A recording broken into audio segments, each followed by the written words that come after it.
আসসালামু আলাইকুম প্রিয় দর্শক, অন্য মঞ্চের আলাপ চাইতায় আপনাদের সকলকে আমন্ত্রণ জানাচ্ছি।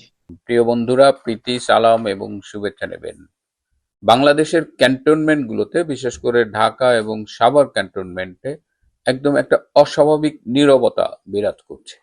পুরো ক্যান্টনমেন্ট এলাকা জুড়ে এক ধরনের হতাশা অফিসারদের মধ্যে বিশেষ করে বিরাজ করছে। এই যে কদিন আগে যে প্রায় 24 জন সামরিক কর্মকর্তার বিরুদ্ধে মামলা হলো আইসিটিতে, এবং তার মধ্যে 14 জনকে গ্রেপ্তার করা হলো, যারা এই মুহূর্তে বন্দী রয়েছে, যাদের ইতিমধ্যে আইসিটিতে হাজিরও করা হয়েছে। সেদিন প্রথম যেদিন হাজির করা হয় সেদিন উপস্থিত সবাইকে, 14 জনকে একসাথে হাজির করা হয়েছিল, কিন্তু এখন আর একসাথে হাজির করা হচ্ছে না। তাদের বিভিন্ন মামলায় অ্যারেস্ট দেখিয়ে আলাদা আলাদাভাবে হাজির করা হচ্ছে। এবং এই যে যাদের হাজির করা হচ্ছে তাদের পক্ষে আর্মির থেকেই আবার আইনজীবী নিয়োগ করা হয়েছে। আইসিটিতে যান বা ওই আদালতে যাওয়া আসা করেন, এরকম একটি সূত্র আমাকে জানিয়েছে যে আর্মির পক্ষে যেসব আইনজীবীরা লড়াই করছেন তারা তাদের সর্বস্ব দিয়ে লড়াইটা করছেন না, তারা এক ধরনের দায় সারা গোছের অংশগ্রহণ করছেন। এর থেকে যেটা ধারণা করা হচ্ছে যে এই সেনাবাহিনীদের যে বিচারটা আইসিটিতে হচ্ছে সেটাও এক ধরনের প্রহসন হয় কিনা। কারণ আইনজীবীরা তার মক্কেলের পক্ষে যদি কথা না বলেন, যদি যুক্তি তুলে না ধরেন, তাহলে সেটা আর কেমনে, আইনজীবীর কাজটা তাহলে কি? তো এই আইসিটিতে নিয়ে এরকম প্রহসন যখন চলছে, এবং যেটা নিয়ে সেনাবাহিনীতে কিন্তু অলরেডি আমি আগেও বলেছি যে একটা ক্ষোভ বিরাজ করছে, এবং এইটা আমাদের সেনা প্রধান জেনারেল ওয়াকার খান এটা ঠেকাইতে পারেনি। তিনি পুতু পুতু কইরা যা ব্রিগেডিয়ার আজমির হাত পা ধরছিল এক সময়, যে যেহেতু তাদের মামলায় এদের হাজির করা হয়েছে, তো সেই গুম খুনের বাইরেও আরো আরো মামলা হাজির করা হয়েছে, যেখানে তাদের ভিন্নভাবে আইসিটি কোর্টে আনছে। এদিকে এই যে বিডিআর এর হত্যাকাণ্ড নিয়ে, বিডিআর বিদ্রোহ নিয়ে, যেটাকে বহুত আগেই বলা হয়েছে এটা একটা বিডিআর বিদ্রোহ, এবং কেন বিদ্রোহ হয়েছে সেই কারণটাও খুঁজে বের করা হয়েছে। এবং সেই সময়ে আমেরিকান রাষ্ট্রদূত যিনি ছিলেন বাংলাদেশে, তিনি আমেরিকায় যে তার বার্তাটি পাঠিয়েছিলেন এবং যেটা উইকিলিক্সের মাধ্যমে ফাঁস হয়েছিল, সেখানেও বলা হয়েছিল যে এটি একটি বিডিআর বিদ্রোহ, এবং এটা হলো যে আর্মি অফিসারদের সাথে বিডিআর সৈনিকদের দীর্ঘদিনের সৃষ্ট কিছু তিক্ততা এবং কিছু ঘটনার পরিণতিতে এই বিদ্রোহটা হয়েছিল। এবং এখানে দেশি বিদেশি কোনো বহিঃশক্তির কোনো সম্পর্ক আছে বলে তারা মনে করেনি। কিন্তু এত বছর পরে এসে সেই যে তারা বলতো এখানে ভারত জড়িত, এখানে অমুক জড়িত, তমুক জড়িত, শেখ হাসিনা নির্দেশে হয়েছে, যা যা বলতো হুবহু এখন একটা রিপোর্ট আকারে তারা সেটা দিয়েছে। এবং এই রিপোর্টটা যখনই কমিশন পাবলিশ করেছে, যে রিপোর্টের গ্রহণযোগ্যতা নাই বললেই চলে, এটি একটি বানোয়াট মিথ্যে রিপোর্ট, তারপরেও দেখা গেছে যে যেসব ক্ষতিগ্রস্ত ভিকটিম ছিল, যেসব আর্মি অফিসাররা মারা গেছে বা যারা মারা গেছে, তাদের পরিবারকে শেখ হাসিনা সরকারের পক্ষ থেকে কিন্তু ব্যাপক সহায়তা করা হয়েছে, তাদের ফ্ল্যাট দেওয়া হয়েছে, এককালীন অর্থের অনুদান দেওয়া হয়েছে।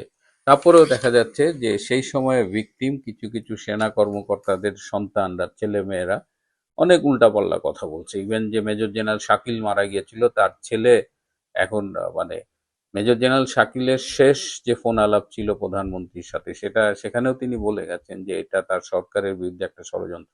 অথচ মেজর জেনারেল শাকিলের ছেলে এখন অন্য কথা বলছে, এবং এই ছেলেটা কি মাদকাসক্ত কিনা সেটা নিয়েও অনেকে প্রশ্ন তুলেছে।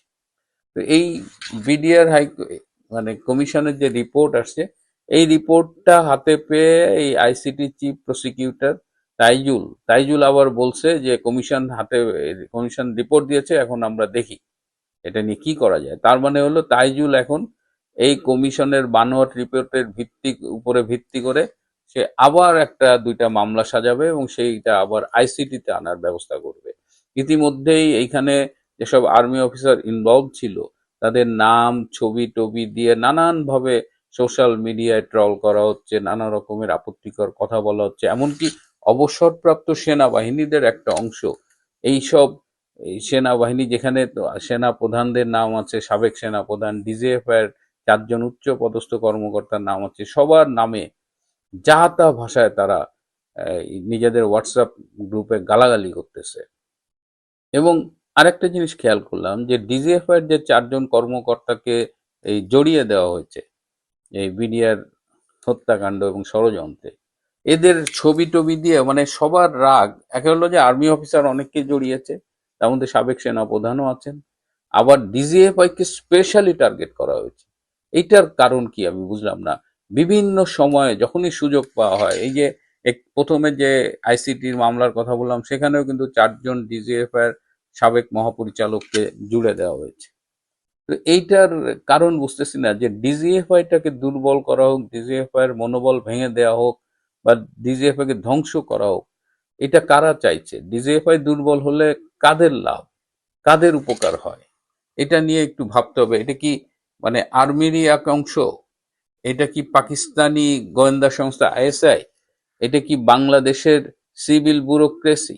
কারণ লেটলি দেখা গেছে যে ডিজিএফআই অনেক বেশি পাওয়ার এক্সারসাইজ করে লিগ্যাল ফ্রেমওয়ার্কের মধ্যে দিয়েই। যেমন ধরেন, বাংলাদেশে গুরুত্বপূর্ণ পদে কারো পদোন্নতি হলে সেখানে ডিজিএফআই এর একটা ক্লিয়ারেন্স লাগে, একটা রিপোর্ট লাগে। তো ডিজিএফআই এর এই রিপোর্টটা লাগে, এটা হয়তো আমাদের সিভিল ব্যুরোক্রেসি পছন্দ করছে না। আবার it is hard to buy DGFI. DGFI যেমন একদম ফিল্ড লেভেলে, আপনি অন্য অন্য বাহিনীকে হয়তো ফিল্ড লেভেল আপনার বাড়ি গেল, একটা খাম ধরায় দিলেন, একটু মিষ্টি খাওয়ার টাকা দিলেন, তো ডিজিএফআই তো ওই চর্চাগুলো কিন্তু বলা যায় একদম নাই। সুতরাং ডিজিএফআই কে একদিকে ব্যুরোক্রেসি যেভাবে দুর্বল করতে চাইতে পারে, আরেকভাবে যারা বাংলাদেশ সেনাবাহিনীকে দুর্বল করতে চায়, যারা বাংলাদেশের আভ্যন্তরীণ যে গোয়েন্দা নেটওয়ার্ক, ডিজিএফআই কিন্তু লেটলি খুবই এফিশিয়েন্ট একটা গোয়েন্দা সংস্থা হিসেবে গ্রো করছিল।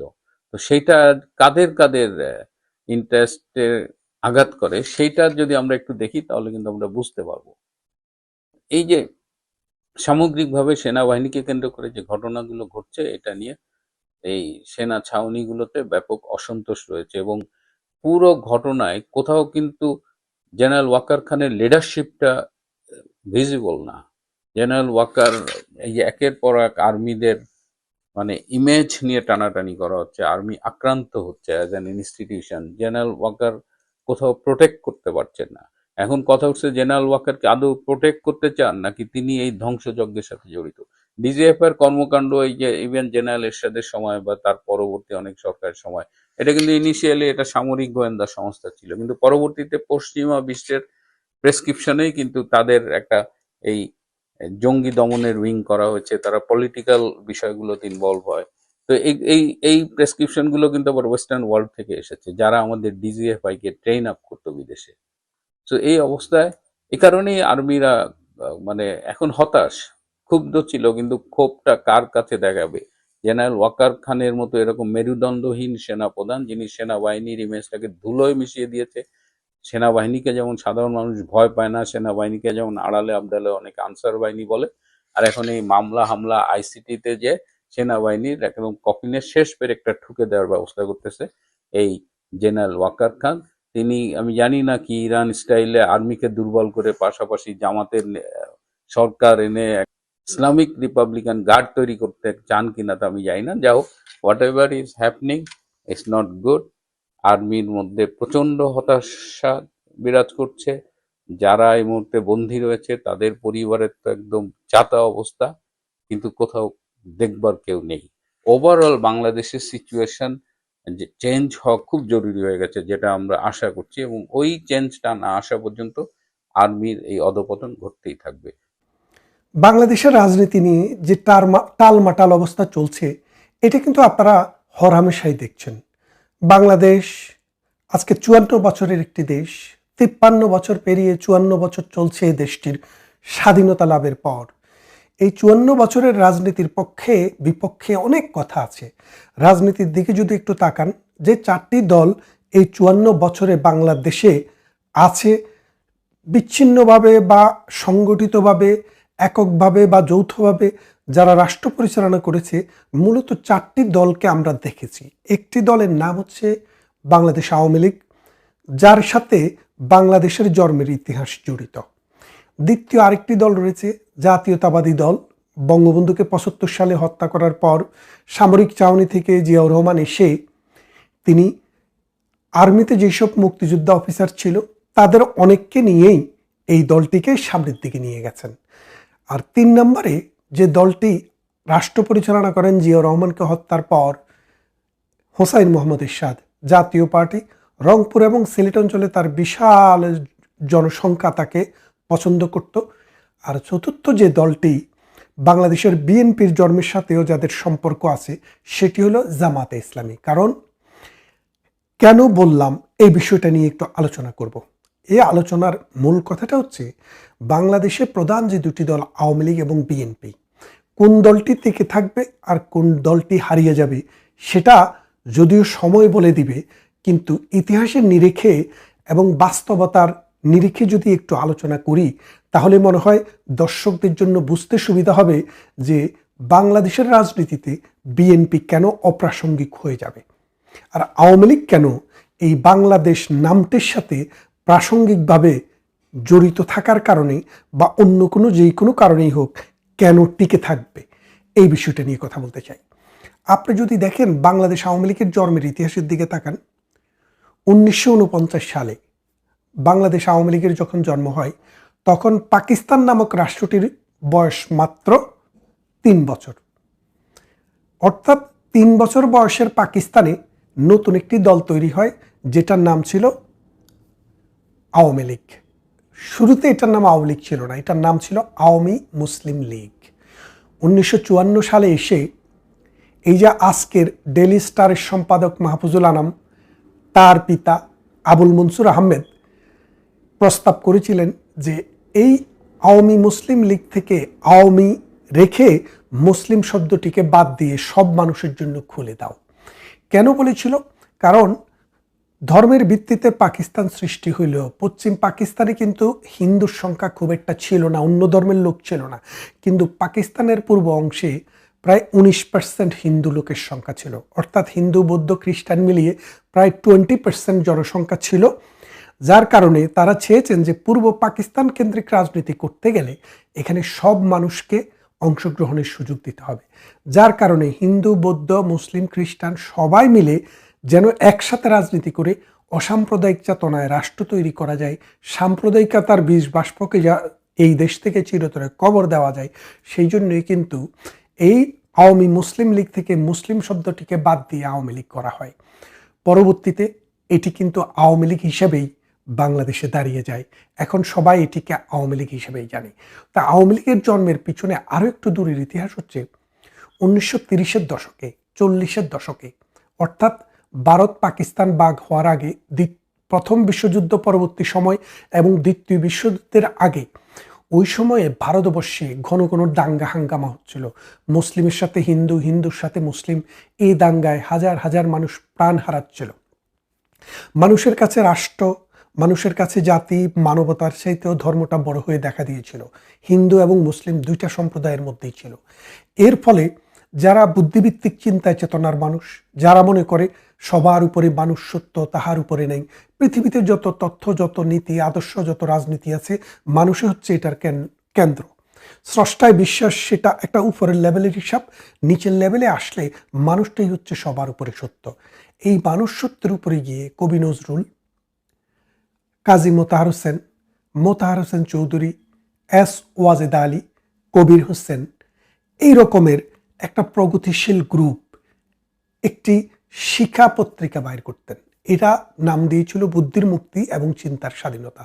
অর্থাৎ প্রগতিশীল চিন্তা চেতনার মানুষেরা ধর্মের বাইরে গিয়েও রাষ্ট্রের কল্পনা করেছিলেন। অর্থাৎ রাষ্ট্রে ধর্ম থাকবে, ব্যক্তি যার যার মতো ধর্ম পালন করবে, কিন্তু রাষ্ট্র সকল মানুষের সংঘবদ্ধ একটি প্রতিষ্ঠান হবে অসাম্প্রদায়িক চেতনায়।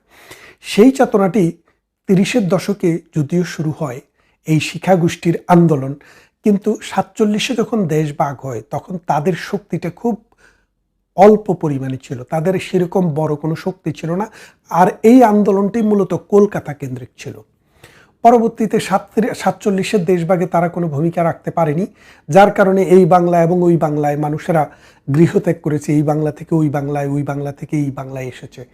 পরবর্তীতে বঙ্গবন্ধুরা যখন, মাওলানা ভাসানীরা যখন 49 সালে যখন বাংলাদেশ আওয়ামী লীগ করে, তখন ওই যে বুদ্ধির মুক্তি এবং চিন্তার স্বাধীনতা, সে যে মন্ত্রটি, সেই যে বিখ্যাত ধারণাটি, সেই ধারণাটিকে ধারণ করেছিল বাংলাদেশ আওয়ামী মুসলিম লীগ। মানে আওয়ামী মুসলিম লীগ এটা তখন বাংলাদেশ ছিল না, পাকিস্তান ছিল। সেই ধারণা থেকে পরবর্তীতে এই বঙ্গবন্ধুর হাতে যখন দলের দায়িত্বটি আসে 1966 দিকে, তখন এই বুদ্ধির মুক্তি এবং চিন্তার স্বাধীনতার সমস্ত চেতনা বঙ্গবন্ধু শুষে নিয়েছিলেন এবং ধারণা করেছিলেন, চিন্তা করেছিলেন যে অসাম্প্রদায়িক চেতনায় একটি রাষ্ট্র হবে, এবং এই দলটিকে তিনি সেইভাবে সাজিয়েছিলেন। 1966 6 দফা, 1969 গণ অভ্যুত্থান, 70 নির্বাচন এবং 71 মহান মুক্তি সংগ্রামের মাধ্যমে বাংলাদেশ আওয়ামী লীগ একটি রাজনৈতিক শক্তি হিসেবে দাঁড়িয়ে যায়। বাংলাদেশ যখন রাজনৈতিক শক্তি হিসেবে দাঁড়াতে যায় 1970 নির্বাচন, সেই 70 নির্বাচনে বঙ্গবন্ধু পেয়েছিলেন 70% ভোট। আর বঙ্গবন্ধু বিরোধী যারা পাকিস্তানপন্থী, 6 দফার বিরুদ্ধে যারা ছিল, পাকিস্তান ভাঙার পক্ষে যারা ছিল না, তারা পেয়েছিল প্রায় 30% ভোট। এখন 1975 সালে যখন বঙ্গবন্ধুকে হত্যা করা হয়, তখন জিয়াউর রহমান যখন ক্ষমতার মসনদে বসেন, তখন তিনি চিন্তা করলেন তিনি একটি দল করবেন। তো দল করলে, যেহেতু বঙ্গবন্ধুর খুনিদেরকে তিনি ইনডেমনিটি দিয়ে পার্লামেন্টে একটি বিল পাশ করেছিলেন, বিলটি ইনিশিয়ালি অর্ডিন্যান্স আকারে মোস্তাক এনেছিল। তো আপনারা জানেন বাংলাদেশে যেই কোনো বিল অর্ডিন্যান্স 60 দিনের বেশি জীবিত থাকে না, যদি এটা পার্লামেন্ট রেকটিফাই না করে। পরবর্তীতে জিয়াউর রহমানের পার্লামেন্ট 1979 সালে, 78 সালে বা 79 সালে কোনো একটা সময় এটাকে রেকটিফাই করে পার্লামেন্টে। করার পর থেকে আওয়ামী লীগ যারা বঙ্গবন্ধুর খুনিদেরকে দায় মুক্তি দেওয়ার কারণে এবং বঙ্গবন্ধুর খুনিদেরকে পৃথিবীর বিভিন্ন জায়গায় চাকরি দেওয়ার কারণে এবং দেশেও পুনর্বাসন করার কারণে আওয়ামী লীগের বিশাল জনগোষ্ঠী জিয়াউর রহমানের উপরে হ্যাপি ছিল না। যার কারণে জিয়াউর রহমান চিন্তা ভাবনা করছেন যে আমার যদি দল করতে হয়, এমন দল করতে হবে যারা আওয়ামী লীগের লোক না। তা আওয়ামী লীগের এন্ট্রিতে কারা আছে? 1970 সালের নির্বাচনে যে 30% লোক আওয়ামী লীগের বিরুদ্ধে ভোট দিয়েছিলেন, ওই 30% লোককেই জিয়াউর রহমান সাহেব নিজের দলে টানলেন। ওরা কারা? আল বদর, রাজাকার, আল শামস, মুসলিম লীগ, নেজামে ইসলাম এবং জামাতে ইসলাম। বাংলাদেশে 1972 সালে যে সংবিধানটি হয়, সেই সংবিধানে জামাতে ইসলামের মতো যেই কোনো ধর্মীয় রাজনীতিকে নিষিদ্ধ করা হয়। শুধু জামাত নয়, কোনো দলই রাজনীতি করতে পারবে না ধর্মের ভিত্তিতে। সেই কারণে জামাতে ইসলামে ছিল না। 1975 সালে বঙ্গবন্ধুকে হত্যা করার পর জিয়াউর রহমান যখন রাজনীতির চিন্তা করেন, তখন তিনি ওটাকে উইথড্র করেন। উইথড্র করে জামাতে ইসলামীকেও চিনে নিয়ে আসেন। তখন তারা নাম সর্বস্ব, মূলত এই বাংলাদেশের 71-70 নির্বাচনে বাংলাদেশ বিরোধী যে শক্তিটা, এই শক্তিটাকে জিয়াউর রহমান কাছে নিয়ে আসেন। নিয়ে আসার পর এই শক্তির সাথে তিনি যখন 6 বছর ক্ষমতায় ছিলেন, এ সময় তো আরো নতুন কিছু লোক দলে যোগ দিয়েছে এবং আর্মিদের মধ্যে কিন্তু 2টা পার্ট ছিল। একটি পার্ট ছিল যারা পাকিস্তান আর্মি থেকে, আর্মি না, মুক্তিযুদ্ধ, পাকিস্তান আর্মি থেকে যারা এসছে তারা। আরেকটি শক্তি ছিল রাজনৈতিক শক্তি, হাটে মাঠের ঘাটের রাজনৈতিক কর্মী, যুবলীগ, ছাত্রলীগ এবং সাধারণ মানুষ, এরা মুক্তিযুদ্ধে গিয়েছিল। ফলে জিয়াউর রহমান মুক্তিযোদ্ধাদের যে পার্টি আর্মি থেকে এসছে, যেমন মীর শওকত আলী, তারপরে চিটাগংয়ের কর্নেল অলি আহমেদ, তারপরে মেজর হাফিজ, মেজর আখতারুজ্জামান, তারপরে এইরকমভাবে আরও অনেকের নামে হয়তো বলা যাবে, ব্রিগেডিয়ার হান্নান শাহ, এদেরকে নিয়ে তিনি দলটি করলেন। করে এই মুক্তিযুদ্ধ বিরোধী, বাংলাদেশ বিরোধী, পাকিস্তানপন্থী এবং ভারত বিরোধী এবং ধর্মীয় রাজনীতির পৃষ্ঠপোষক, এদেরকে দিয়ে তিনি বিএনপি করলেন। করার পর খালেদা জিয়াউর রহমানের মৃত্যুর পর আবার 91-তে ক্ষমতায় আসলেন। ক্ষমতায় আসার সময় 91 নির্বাচনে কিন্তু জামাতে ইসলামের সমর্থন নিয়ে আসলেন। তার মানে জিয়াউর রহমান পরবর্তীতে বিএনপি 2বার ক্ষমতায় আসলেন। 91-তে আপনারা জানেন জামাতের সংসদ সদস্যরা ভোট দিয়ে বিএনপিকে নমিনেশন করে, মানে পার্লামেন্টে সংখ্যাগরিষ্ঠ দল করে এবং তারা সরকার গঠন করে। আবার 2001 সালেও তারা কিন্তু যৌথভাবে নির্বাচন করে। আলী হাসান মুজাহিদ এবং জামাতের আমির ছিলেন তখন মতিউর রহমান নিজামী, এই দুইজনকে কিন্তু তারা পার্লামেন্টে মন্ত্রিত্ব দেয়। তো এখন দেখেন যে বাংলাদেশ আওয়ামী লীগ এবং বিএনপির যে মেকানিজমটা, বাংলাদেশের আওয়ামী লীগের সাথে যারা ছিল, আগে যারা ছিল এখনো ঠিক তারাই আছে। কিছু কিছু চলে গেছে, যেতেই পারে, কিন্তু বাংলাদেশ আওয়ামী লীগ কিন্তু মৌলবাদী গোষ্ঠী, স্বাধীনতা বিরোধী গোষ্ঠী, রাজাকার, আল বদর, আল শামস, নেজামে ইসলাম, মুসলিম লীগ, এই গ্রুপের ম্যাসিভ কোনো ইন্টিগ্রেশন আওয়ামী লীগে হয় নাই, সেটা কিন্তু বিএনপিতেই ছিল। তো তার মানে কি, বঙ্গবন্ধু হত্যার পর এই দলটির নেতৃত্বে ছিল বিএনপি। এরপরে এরশাদ যখন ক্ষমতায় আসে, দলটিকে নেতৃত্ব দিয়েছে এরশাদ। এরশাদের যখন পতন হয়, তখন আবার খালেদা জিয়ার হাতে ফেরত আসে। এবারের এই 2024-এর 5 অগাস্ট যখন প্রধানমন্ত্রী শেখ হাসিনার সরকারের পরাজয় হয়, তখন আস্তে আস্তে এই বিএনপির যে রাজত্ব, এই রাজত্বটি আস্তে করে জামাতের হাতে চলে যায়। এই জামাতের হাতে চলে যাওয়ার পর ওই 1976 সালে, 1975 সালে জিয়াউর রহমান যে ওই 30 ভাগ ভোট 1971 সালে 70 সালের নির্বাচনে বাংলাদেশের বিরুদ্ধে পড়েছিল, সেই 30 ভাগ ভোটের মধ্যে জামাত ইসলামী হস্তক্ষেপ করে এবং আস্তে আস্তে বিএনপির সন্ত্রাস, চাঁদাবাজি, ছিনতাই, মামলা বাণিজ্য, এইসবের কারণে মানুষের মধ্যে যখন একটা বিতৃষ্ণা আসে, তখন তারা আস্তে আস্তে শিফট করে কিন্তু বিএনপির দিকে যায়। তার মানেটা কি দাঁড়াচ্ছে দেখেন, বিএনপি আস্তে আস্তে ছোট হচ্ছে আর জামাত আস্তে আস্তে বড় হচ্ছে। আওয়ামী লীগ কিন্তু যে জায়গায় ছিল, আপনি ছোট বলেন আর বড় বলেন, সে জায়গায় আছে। অসাম্প্রদায়িক চেতনা এবং বাংলাদেশপন্থী, আমাদের প্রতিবেশী রাষ্ট্র যে ভারত, যেই ভারত এই বাংলাদেশের জন্মের সাথে জড়িত, জন্মের ইতিহাসের সাথে জড়িত, তাদের সাথে বন্ধুত্ব, শত্রুতা নয়, এবং পাকিস্তানের সাথে শত্রুতা, এই তথ্যে বাংলাদেশ আওয়ামী লীগের কর্মীরা এখনো দাঁড়িয়ে আছে। তার মানে কি, দিন যত যাচ্ছে, এখন সাম্প্রতিক IRI এর রিপোর্টে আপনারা দেখেছেন 19% লোক বিএনপিকে ভোট দেয় আর 17% জামাতকে দেয়, 2%-এর ব্যবধান। আবার এই যে ইসলামী ঐক্যজোট, তাদের কাছে 4% ভোট। তার মানে কি, যদি ইসলামী ঐক্যজোটকে একসাথ করেন, তাহলে 17 আর 4 হলো 21, বিএনপির কিন্তু 19। তাহলে এখন আপনারা বোঝেন, আস্তে আস্তে বিএনপিকে স্লিম করতে করতে করতে জামাত কিন্তু গায়েল করে ফেলবে। এবং আলটিমেটলি জামাত এখন যেটা দাবি করছে যে ইসলামিক শক্তি, ধর্মীয় রাজনীতির শক্তি, পাকিস্তানপন্থী শক্তি, ভারত বিরোধী শক্তি, এই শক্তির নেতৃত্ব এখন জামাত দেবে, বিএনপি নয়। তার মানেটা হচ্ছে কি, বিএনপিতে কোণঠাসা হতে হতে প্রগতিশীল মুক্তিযুদ্ধপন্থী যে দলটি, যে গ্রুপটি আছে, এটার ঠিকানা আজ হোক, কাল হোক, 5 বছর 10 বছর পরে হোক, ওই আওয়ামী লীগের কাছেই হবে, কারণ এটা সর্বশেষ ঠিকানা। আর জামাতের মধ্যে যারা আছে তারা তো আছেই, বিএনপির ভিতরে যারা আছে বা অন্যান্য দলে যারা ধর্মপন্থী, ধর্মাশ্রয়ী রাজনীতি এবং পাকিস্তানপন্থী এবং কট্টর সাম্প্রদায়িক শক্তি এবং যারা ধর্ম নিরপেক্ষতায় বিশ্বাস করে না, তাদের জন্য কিন্তু বড় প্ল্যাটফর্ম তৈরি করে ফেলছে জামাত।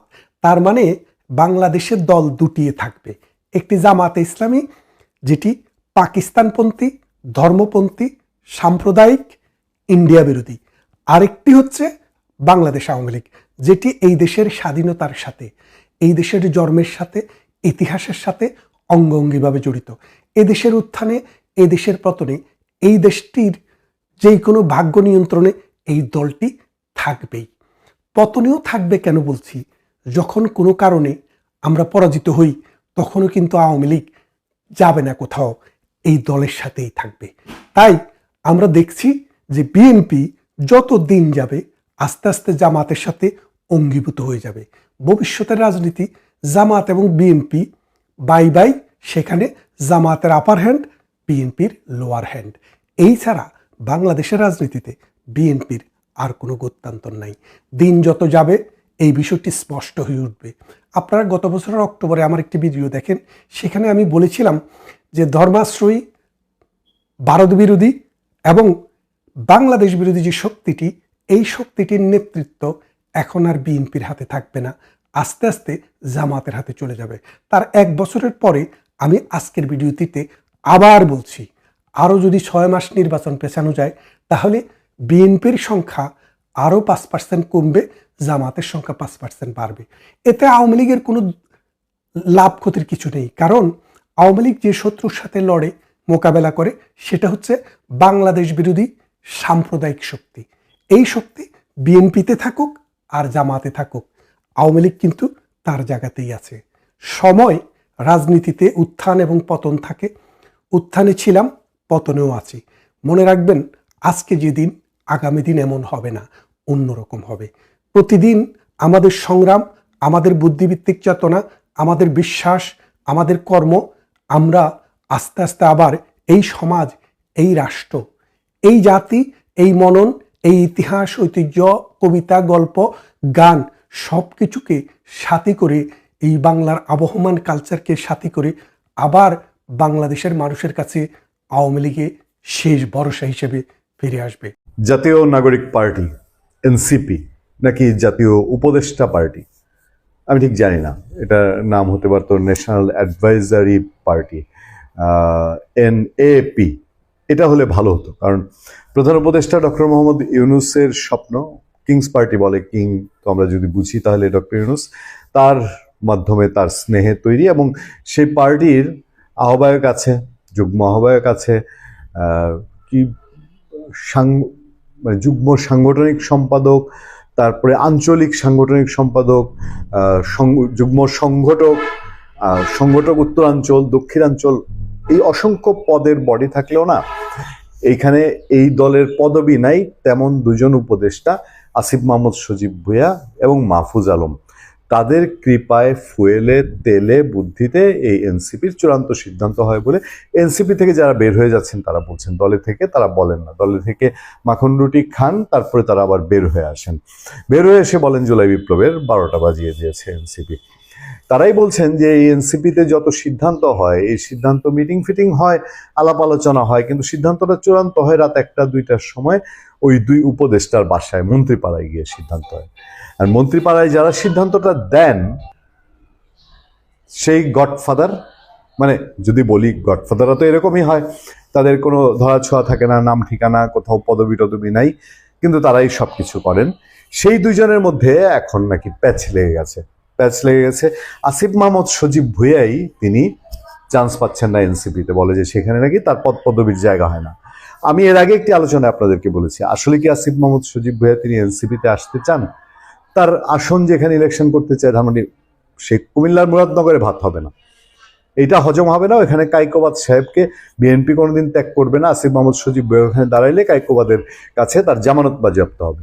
যদি কোনো রকম ওই যে ক্যারিশমার 18-24 এই টাইপের নির্বাচন হয় না, 14 টাইপের নির্বাচন, এই টাইপের হয়ে গিয়ে তিনি ধানমন্ডি থেকে বের হয়ে আসলে চলেও আসতে পারেন। এই স্বপ্নটার থেকে আসিফ মাহমুদ সজীব ভুঁইয়া, এবং যদি আপনি বলেন আসিফ মাহমুদ সজীব ভুঁইয়া, মাহফুজ আলম, সার্জিস আলম, হাসনাত আবদুল্লাহ বাংলাদেশে অদূর ভবিষ্যতে বিএনপির আশ্রয় প্রশ্রয় ছাড়া তাদের এমপি হওয়ার খায়েশ কোনোদিন মিটবে না। জামাতে ইসলামীও যদি সমর্থন দেয়, বিএনপি যদি এগেনস্টে ইলেকশন করে, এই এনসিপির একজনও, আরো কে কে ইলেকশন করতে চায়, তুষার, সারোয়ার তুষার, তারপরে হান্নান মাসুদ, একটা লোকের জামানত টিকে কিনা এর নিশ্চয়তা বাংলাদেশে কেউ দিতে পারবে না। তো তারা এখন একটা নতুন রকম আলাপ আলোচনা, হ্যাঁ এনসিপিতে জায়গা হচ্ছে না, এখন এনসিপিতে আসিফ মাহমুদ সজীব ভুঁইয়া দিতে হবে আহ্বায়কের সভাপতির পদ, তারপর এখানে নাসিরউদ্দিন পাটোয়ারি আছে, ওখানে আক্তার হোসেন আছে। তো এইসব জায়গায় একটা প্যাচ থেকে খেলা নাকি এখন খেলছে হচ্ছে আসিফ মাহমুদ সজীব ভুঁইয়ার মাহফুজ আলম। মাহফুজ আলম কি করবে সিদ্ধান্ত নিতে পারছে না, একটা দোদুল্যমনতার মধ্যে। যা হয়ে গেছে, এখন বিএনপির কাছে গিয়ে পিঠ বাঁচাবো, নাকি আচ্ছা ঠিক আছে সরকার যদি আর কিছুদিন থেকে যায়, নাকি মানে কিছু একটা তো তাদের মধ্যে আছে। আর Mahfuz Alam deep water fish. Mahfuz Alam ঠান্ডা মাথার খেলোয়াড়। মাহফুজ আলম যদি বলি তাহলে আসিফ মাহমুদ সজীব ভুঁইয়ারাও মাহফুজ আলমের কাছে ডাল ভাত একেবারেই, মানে তা মাহফুজ আলমের কৌশলের কাছে ওরা এখনো বহু দূর, শিশু বাচ্চা। তো সেই ক্ষেত্রে মাহফুজ আলমের চালটা কি হবে এটা বোঝা খুব মুশকিল। তিনি শেষ পর্যন্ত বিএনপিতে যদি যান, এটাই বোধ হয় তার ডেস্টিনেশন। তো আসিফ মাহমুদ সজীব ভুঁইয়া নিয়ে বিএনপির মধ্যে একটি অ্যালার্জি আছে, যে তাকে আসলে বিএনপি জায়গা দিবে কিনা, জায়গা ফাঁকা রেখেছে আগামী ইলেকশনের জন্য। কিছু অ্যারেঞ্জমেন্ট তো ভেতরে অনেক আগে হয়েছে, ইলেকশনটা কিভাবে হবে, হলে কি হবে না হবে। এখন খেলছে তো অন্য পক্ষ, এখন অন্য পক্ষ খুব শক্তিশালী খেলায় আছে। ফলে এই দুই উপদেষ্টার মধ্যে যেই বিরোধ, রাজনৈতিক বিরোধ, এই বিরোধ কত দূর গড়ায়। আমি অনেকদিন আগে আপনাদেরকে বলেছি, দেখেন নির্বাচন আসতে কিনা এই এনসিপি এটা ভেঙে টুকরো টুকরো হয়ে চৌচির হয়ে যায়।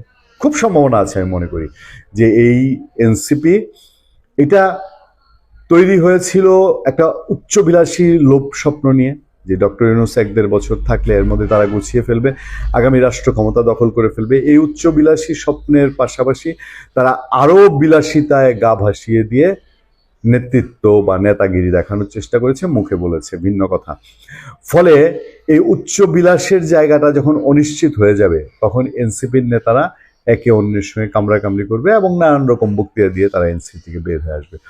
এনসিপি থেকে কয়েকদিন আগে মাহমুদ নামে যে ছেলেটা বের হয়ে আসলো, বের হয়ে এসে যে বোম ফুটালো, কোথাও এনসিপির ভেতরে দেখেছেন, সে শুধু বহিষ্কৃত বলে তার কথা কোনো গুরুত্ব দিল না। একটা লোক লাইভে এসে এরকম গুরুতর অভিযোগ দিচ্ছে। এসব লাইভে অভিযোগের জন্য ওই যে কয়েকদিন আগে আলী রিয়াজের নামে এক নারী কমপ্লেন করলো, ওই নারীর কি অবস্থা আপনারা সবাই অনুমান করতে পারেন। বা আপনি আমি যে কারোর বিরুদ্ধে সোশ্যাল মিডিয়ায় কেউ যদি লাইভে এসে কোনো ধরনের দুর্নীতি, অনিয়ম, অনাচার, অপরাধের অভিযোগ করে, যার বিরুদ্ধে অভিযোগ করে সে তো অ্যাটলিস্ট জবাব দেয়, আর না হলে মিথ্যা হলে আইনি ব্যবস্থা নেয়। এনসিপির বিরুদ্ধে যারা যারা কথা বলছে তাদের দল থেকে বের হয়ে যাওয়া, কারো বিরুদ্ধে কিন্তু আইনি কোনো পদক্ষেপ তারা নেয় না। এখন এই জায়গায় এসে এই দুই উপদেষ্টা তারা আলটিমেটলি এনসিপি আস্তে আস্তে অনেকটা অভিভাবক শূন্য। অনেকে তো কথায় কথায় বলে যে ডক্টর ইউনূসের যদি প্রয়োজন না পড়ে তাহলে এই এনসিপিকে সে পুষবেও না, এবং তার যদি মনে হয় এনসিপিকে ছুঁড়ে ফেলে দেয়া তাহলে সে ছুঁড়ে ফেলে দেবে। ফলে আসিফ মাহমুদ সজীব ভুঁইয়ার মাহফুজের দ্বন্দ্ব এবং পারিপার্শ্বিকতা মিলিয়ে এনসিপি নির্বাচনের আগেই আরও দিকভ্রান্ত হয়ে এদিক সেদিক ছুটে কিনা